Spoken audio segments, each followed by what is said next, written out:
বাড়িটা মোড়ল বাড়ি নামে পরিচিত। পদ্মজার দাদার নাম ছিল মিয়াফর মোড়ল। তিনি গ্রামের একজন সম্মানিত লোক ছিলেন। 6 কাঠা জমির উপর টিনের বিশাল বড় বাড়ি বানিয়েছিলেন 4 ছেলের জন্য। 2 ছেলে 16 বছর আগে 1971 সালের যুদ্ধে নিহত হয়েছে। 2জনই টকবগে যুবক ছিল, আর একজন 8 বছর বয়সে কলেরা রোগে গত হলো। বাকি রইল মোর্শেদ মোড়ল। বর্তমানে এই বাড়ি মসজিদের অধীনে, যদিও তিনি থাকেন না সব সময়। পুরো বাড়ির চারপাশ জুড়ে গাছগাছালি, বাড়ির পিছনে নদী।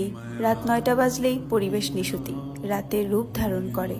রাতের এই নির্জন প্রান্তন ঝিঝি পোকার ডাকে ছেয়ে গেছে। ঝিঝি পোকার সাথে পদ্মজার ভাঙা কান্না মিলেমিশে ভৌতিক পরিবেশ সৃষ্টি করছে। মনে হচ্ছে কোনো আত্মা তার ইহজীবনে না পাওয়া কোনো বস্তুর শোকে এমন মরা সুর ধরেছে। হেমলতা পদ্মজাকে টেনে পাশে বসান। পদ্মজা ডান হাতের উল্টো পাশ দিয়ে চোখের জল মুছে হেমলতাকে বলল, মামা সৌদিতে যাওয়ার আগের দিন আমাদের সবার দাওয়াত ছিল না নানা বাড়ি? খালামণি, ভাই বোনেরা এসেছিল। সেদিন ঢাকা থেকে যাত্রার লোক আসছিল স্কুলে, মনে আছে আম্মা? আছে। উঠোনে ধপ করে একটা আওয়াজ হয়। হেমলতা পদ্মজা কেঁপে উঠল। পূর্ণা প্রেমা দরজায় কান পেতে রেখেছিল মা বোনের কথা শুনতে। হুট করে কিছু পড়ে যাওয়ার আওয়াজ হওয়াতে দুজন ভয় পেয়ে যায়। দরজা ঠেলে হুড়মুড়িয়ে রুমে ঢুকে পড়ে।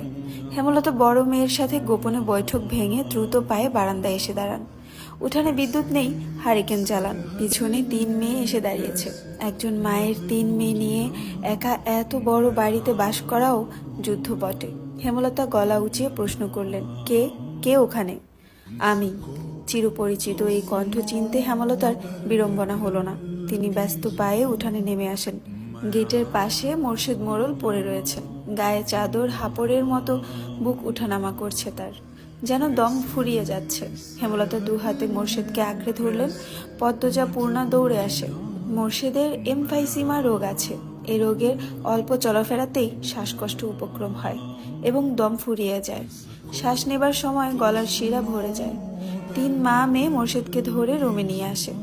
মোর্শেদ এভাবেই হুটহাট করে বাড়ি ফেরে, কখনো কাক ডাকা ভোরে, কখনো নিশুতি রাতে, বা কখনো কাঠফাটা রোদে।